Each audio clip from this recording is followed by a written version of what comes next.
Hey guys, Mr. Mackey here. Now yesterday I was introducing you to the interquartile range and how to find it to be able to assess the spread of data. And I asked you to find the interquartile range from the results from School A and School B and then use that interquartile range to assess the spread of their data. Now, I've already done one step ahead. I have ordered them, so now let's find the interquartile ranges. So, let's firstly find Q1, Q2 and Q3. So Q2 of A, well, we find it between here and here, between the 5th and 6th, because it's an even number. So we add 7 and 8 together to get 15 and half them, you get 7.5 or 7.5 or 15 over 2, whichever one you got, it's the same. Now to find Q1 from the first half, you just split them and then you end up with 4. And then for the second, you split and you end up with 9. So the interquartile range is the difference between 9 and 4, which gets us an interquartile range of 5.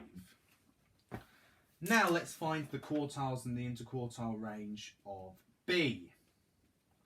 So, to find the median, we go in between 6 and 8, which gets us 7.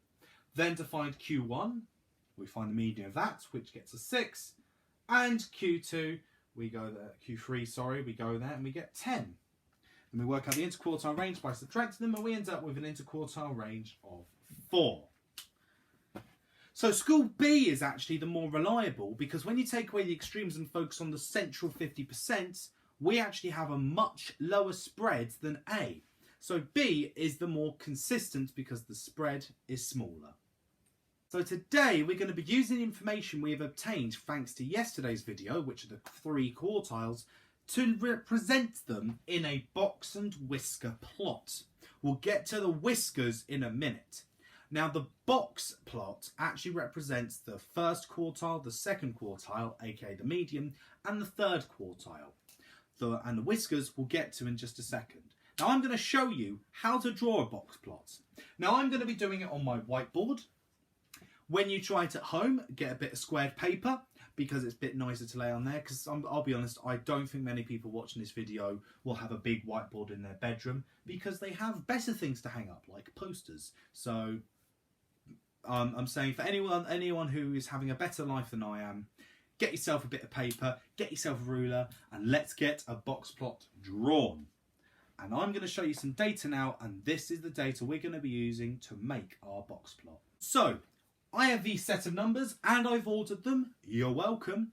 Now let's find our median. So I'm going to get my red pen and I'm going to cross them out. So not here, not here, not here, not here, not here, not here, not here, not here, not here, not here. Ah, our median is 9. Slap bang in the middle.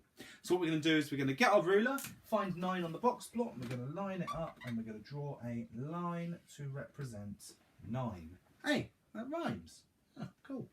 So, now let's find our quartiles. So the first quartile will be in the first half. So we cross them and we find 6. So our first quartile is 6. So let's get it lined up with 6.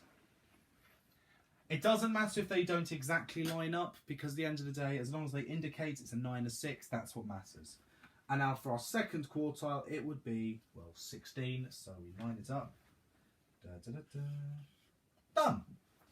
But we can't just leave it like this. We actually have to join them. So let's get our pen, or our pencil, in your case.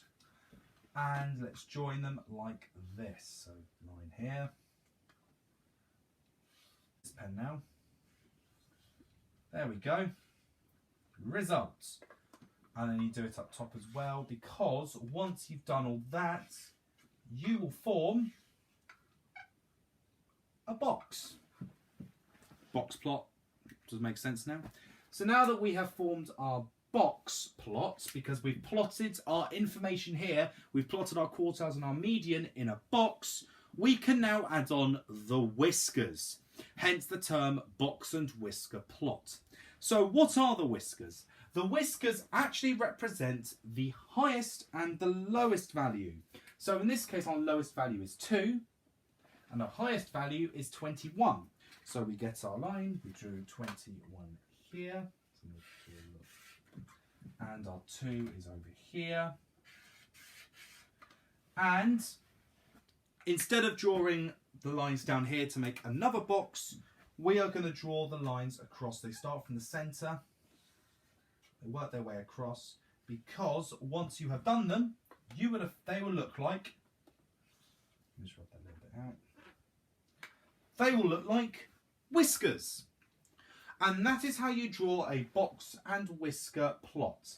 So the first step you need to do, which I have told you about in my video, is in yesterday's video, you need to find our mean and our 2 other quartiles. And for that, you can then create the box plot. Then I want you to find our highest value, which is 21, and our lowest value, which is 2. And from that, you can create the whiskers. That's all you have to do.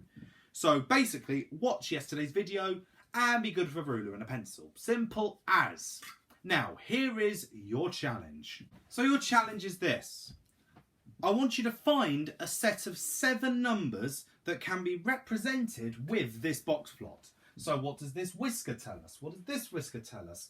Where are the quartiles? How can we find the quartiles? I want you to find for me 7 numbers in order that meet this box plot's conditions. Good luck with this. I'll see you tomorrow where we're going to be doing a bit more on box plots. Take care, guys, and enjoy.